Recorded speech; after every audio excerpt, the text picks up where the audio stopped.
And welcome to the channel Jai Ho study. My name is Priyanshu Dubey. हम लोगों ने वेद का बेसिक देख लिया था। इसके साथ ही हम लोगों ने वेदांग के बारे में जान लिया था। कल मैंने वेदांग का लेक्चर डाला था। आज हम लोग ऋग्वेद को खोलेंगे और या मैं कह दूं कि ऋग्वैदिक काल के साथ साथ ऋग्वैदिक काल की विशेषताएं भी बताऊंगा मैं। क्या है ऋग्वेद में क्या देखने वाले हैं, तो याद करिए पहले लेक्चर में मैंने आपको बताया था कि वैदिक साहित्य के 4 भाग हैं। पहली संहिता जिन्हें मंत्रों का समूह कहते हैं, दूसरा ब्राह्मण जिन्हें प्रोज टेक्स्ट या गद्यांश कहते हैं, तीसरा अरण्यक जिन्हें वनों की किताब कहा जाता है, और चौथा उपनिषद। और उपनिषद को मैंने बताया था वेदांत हैं, ये वेदों के अंत मतलब वेद के अंत में है एकदम, ठीक है।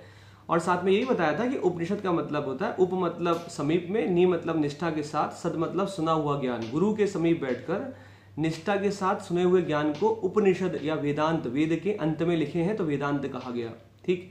तो ये वैदिक साहित्य के 4 भाग हैं। इसका मतलब ये भी साथ में मैंने बोला था कि हर वेद के ये 4 भाग हैं। चाहे वो ऋग्वेद हो तो ऋग्वेद के भी संहिता होगी, ऋग्वेद के ब्राह्मण होंगे, ऋग्वेद के अरण्यक होंगे, ऋग्वेद के उपनिषद होंगे, ऐसे ही सामवेद के होंगे, ऐसे ही यजुर्वेद के होंगे और ऐसे ही अथर्ववेद के होंगे।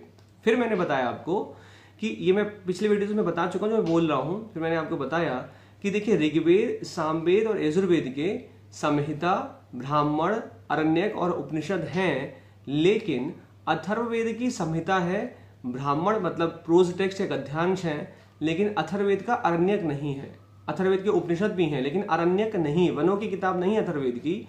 इस कारण से कई वर्षों तक अथर्ववेद को वेदों के संज्ञा में नहीं जोड़ा गया। यही कारण है कि ट्रायो ऑफ वेदा या वेद त्रयी मतलब 3 वेद की बात की गई। वेद त्रयी में कौन कौन से वेद आते थे? ऋग्वेद, सामवेद और यजुर्वेद, ठीक। यहां तक हम बात कर चुके हैं।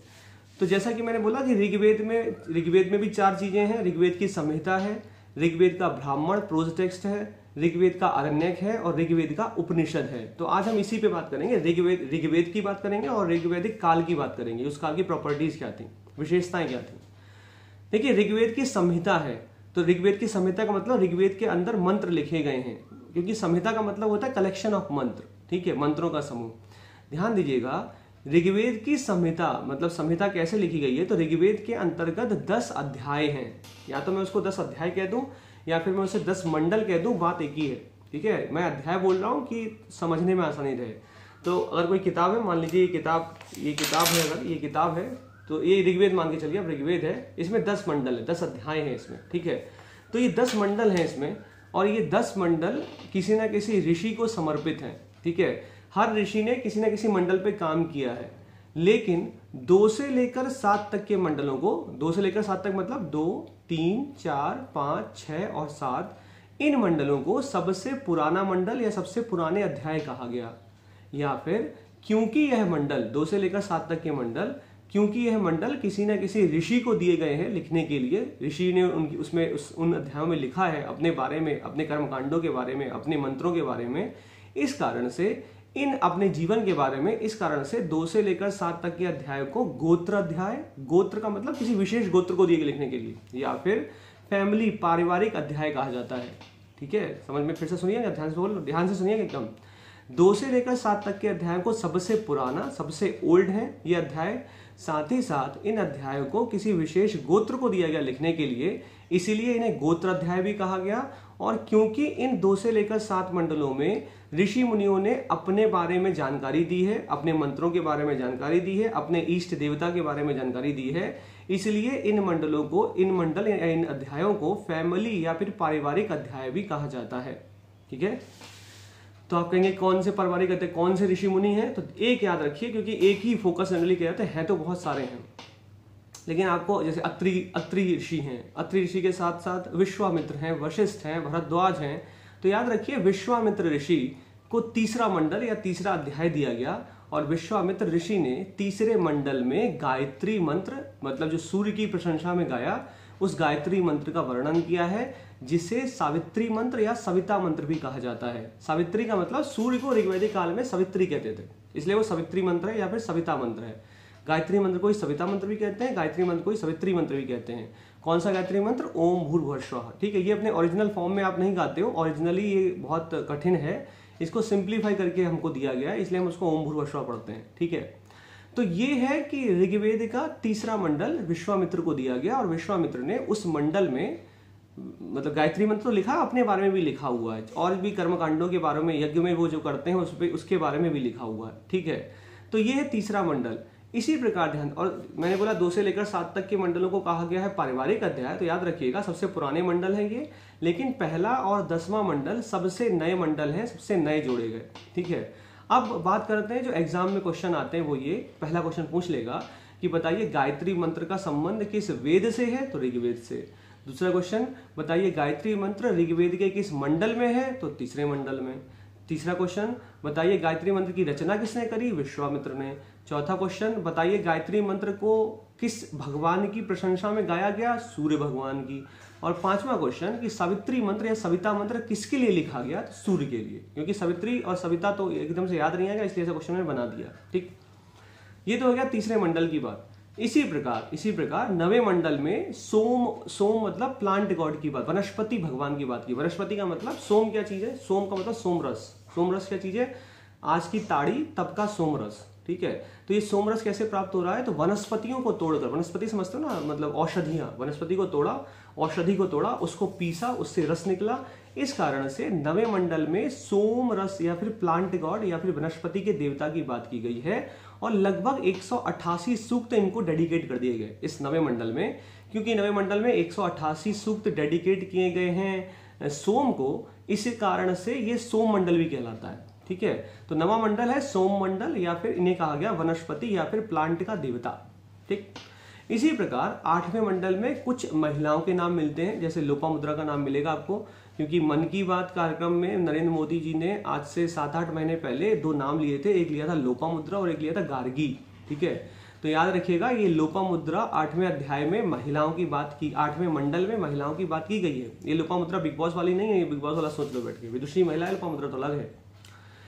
इसके साथ साथ याद रखिए कि 10वें मंडल में जो क्वेश्चन आता है वो मैं बता रहा हूं आपको। 10वें मंडल में एक पुरुष सूक्त है, एक नदी सूक्त भी है और एक पुरुष सूक्त भी है। इस पुरुष सूक्त के अंतर्गत, सूक्त का मतलब क्या होता है, सूक्त का मतलब होता है, सूक्त वह मंत्र हैं जो पूर्ण रूप से ऋषि के द्वारा गा दिए गए या बोल दिए गए।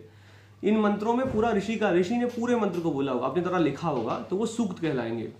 तो पुरुष सूक्त के अंतर्गत कई सारे मंत्रों का संकलन है। उस पुरुष सूक्त के अंतर्गत 64, अगर मैं बहुत पर्टिकुलरली जाऊं तो 64वां बोलूंगा, लेकिन कोई मतलब नहीं बनता। पुरुष सूक्त के अंतर्गत वर्ण व्यवस्था की बात की गई है। वर्ण व्यवस्था का मतलब 10वें मंडल में पुरुष सूक्त के अंतर्गत वर्ण व्यवस्था की बात की गई है। वर्ण व्यवस्था का मतलब ब्राह्मण, क्षत्रिय, वैश्य और शूद्र। ब्राह्मण, अब क्या लिखा पुरुष सूक्त में, क्या लिखा है 10वें मंडल के पुरुष सूक्त में लिखा हुआ है, मंत्र में लिखा हुआ है कि एक विराट पुरुष के मुख से ब्राह्मण की उत्पत्ति हुई है, भुजाओं से वैश्य की उत्पत्ति हुई है, जंघाओं से क्षत्रिय की मुख से ब्राह्मण की उत्पत्ति हुई है, भुजाओं से क्षत्रिय की उत्पत्ति हुई है, जंघाओं से वैश्य की उत्पत्ति हुई है और चरणों से शूद्र की उत्पत्ति हुई है। ठीक है, तो वो तुम कोचिंग में जब पढ़ते होगे तो वो डायग्राम बनाते हैं मास्टर साहब, बड़ा सा, कहते हैं मुंह से ये देखिए ब्राह्मण निकले हैं, यहाँ से देखिए क्षत्रिय निकले हैं, जंघाओं से देखिए वैश्य निकले हैं, चरणों से देखिए शूद्र निकले हैं।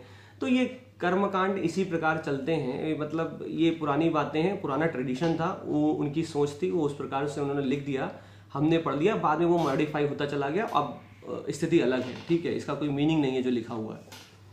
तो ये याद करने की चीज है। लेकिन क्वेश्चन कैसे पूछता है कि बताइए 10वें मंडल में, या फिर पूछ लेगा बताइए किस मंडल में वर्ण व्यवस्था की बात की गई, तो आंसर रहता है 10वें मंडल में वर्ण व्यवस्था की बात की गई है। सिंपल सा आंसर है, कुछ सोचना नहीं है इसमें। ठीक, चले आगे चलते हैं। देखिए मैंने आपको 9वें मंडल को बताया सोम मंडल, 8वें मंडल में बताया महिलाओं की बात, लड़कियों के नाम जो महिलाएं हैं लोपामुद्रा, उनका नाम बता दिया कि लोपामुद्रा का नाम याद रखिए बस। इसके साथ मैंने बताया आपको 10वें मंडल का बता, तीसरे मंडल में विश्वामित्र का मैंने बताया गायत्री मंत्र। अब दशराज युद्ध या दशराग्यु युद्ध इतना डिटेल में जाना नहीं है, क्योंकि जनरली दशराज युद्ध या दशराग्यु युद्ध अब पूछता नहीं है। ठीक है, तो मैं आपको दशराजा के नाम बताऊं और फिर उसमें आप कंफ्यूज होकर इधर उधर गिरते फिरो तो कोई मतलब नहीं है। ये जितना अभी बताया उसको अभी तक याद रखिए। मैंने बोला कि 10वें मंडल में नदी सूक्त की भी बात की गई है, तो याद रखिएगा कि ऋग्वैदिक काल में नदी सूक्त के अंतर्गत जो नदियों का वर्णन मिलता है, उन नदियों के वर्णन के अनुसार गंगा और यमुना ऋग्वैदिक काल की महत्वपूर्ण नदियां नहीं हैं।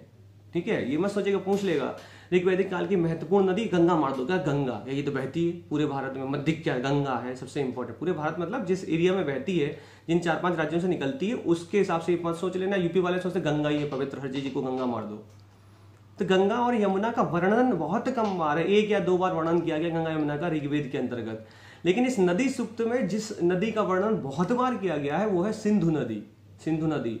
और साथ ही साथ जिस नदी को पवित्र होली रिवर कहा गया है, पवित्र नदी है, उस नदी का नाम है सरस्वती नदी। तो याद रखिएगा ऋग्वैदिक काल की सबसे पवित्र नदी है सरस्वती, और ऋग्वैदिक काल की सबसे ज्यादा वर्णित नदी है जिसका वर्णन बहुत बार मिला है, वो नदी है सिंधु नदी। ठीक है, जैसे सिंधु नदी जो हमारा सिंधु नदी की ट्रिब्यूटरी नहीं है, रावी, ब्यास, सतलज, ये सब, तो ये वाली सिंधु नदी की बात कर रहा हूं मैं। इंडस रिवर, जैसे हम लोग अभी मॉडर्न डे में इंडस रिवर कहते हैं, इंडस नदी कहते हैं। ठीक, ये भी याद रखिए ऋग्वैदिक काल की अगर बात करी जाए तो ऋग्वैदिक काल में याद रखिए कि ऋग्वैदिक काल में अगर मैं बोलूं कि लोग कौन थे तो ऋग्वैदिक काल में ट्राइब थे। ट्राइब मतलब जनजातियां थी, और इन जनजातियों या मैं कहता हूं इन जनजातियों को जन कहा गया, जन।